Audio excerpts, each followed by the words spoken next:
I have to address this breaking news that we're getting. Now, Defense Minister Rajnath Singh has spoken on the ongoing West Asia war.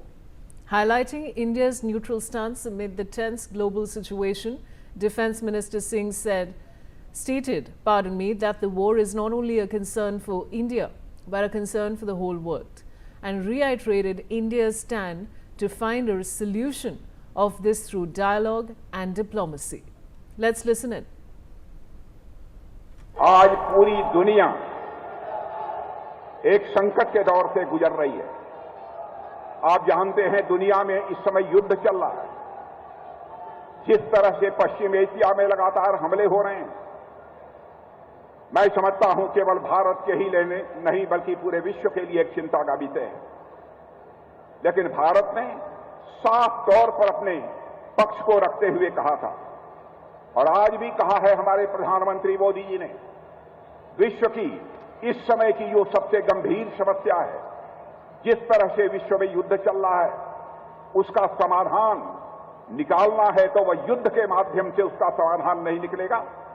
उसका समाधान निकलेगा तो dialogue और diplomacy से ही निकलेगा, बातचीत और कूटनीति के जरिए ही निकलेगा और बातचीत और कूटनीति के जरिए ही विश्व की समस्या का समाधान निकाला जाना चाहिए मेरे बहनों भाइयों। और मैं आप सबसे भी चाहूंगा, आप हमारी बात से सहमत हों कि विश्व में जो इस समय युद्ध चल रहे हैं, जो पश्चिम एशिया में लगातार आक्रमण हो रहे हैं, इनका समाधान यदि बातचीत और कूटनीति यानी डिप्लोमेसी और डायलॉग के द्वारा निकाला जाना चाहिए, इससे आप सहमत हैं तो मैं चाहूंगा एक बार हाथ उठाकर तालियां बजाइए तो मैं मान लूं कि उत्तराखंड की जनता भी इस बात से पूरी।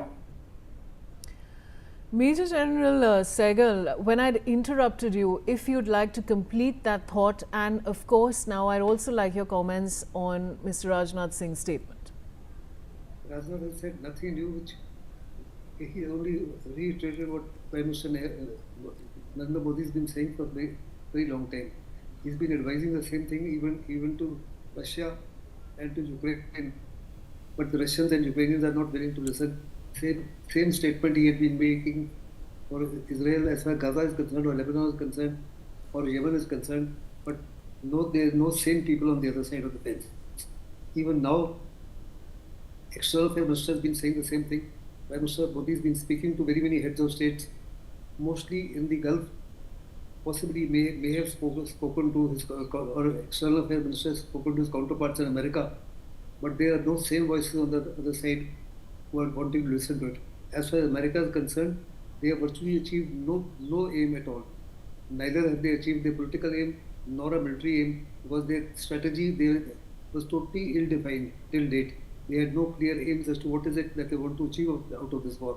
Israel was very clear, but Israel has also failed to achieve any of its aim, political or military aim, nor would it succeed in achieving the aim. Huge destruction in the meantime has been caused the world over. As far as Middle East is concerned, it's been destroyed beyond an iota of doubt. The losses have been so immense that it will take years and years for them to make it up. Not only have they suffered as far as oil and gas is concerned, Middle East was also considered as a safe and peaceful and tranquil place for billionaires the world over. That's gone. It was a transportation of almost 300,000 people used to travel through one country only, say Doha, on a daily basis. Same thing, so many people, 275,000 used to be going every day to Dubai. All that is gone. Not many people the world over have started investing heavily in the Middle East as far as their finance was concerned, in the real estate, and all that is gone. Then all these countries have very great number of sovereign funds, which they were beginning to invest in India for infrastructure development. Now they will need all this money for the recreation of their own assets. So India is going to suffer enormously. All this notwithstanding, there's been a huge and a massive shock as far as the world is concerned, and the world will take it far. It will become very, very difficult for the world to accept this shock.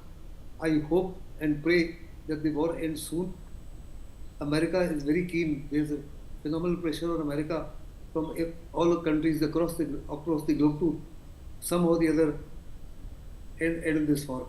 And I'm very certain Donald Trump can see the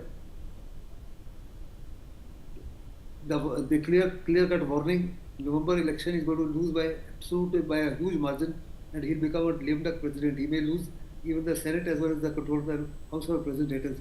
If that happens, his presidency will be reduced to an absolutely rock bottom and the worst possible case scenario.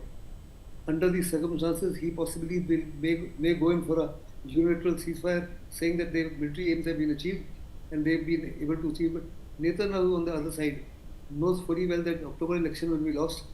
History will blame him for all the destruction that has been caused the world over, not only in the Middle East but all the world over.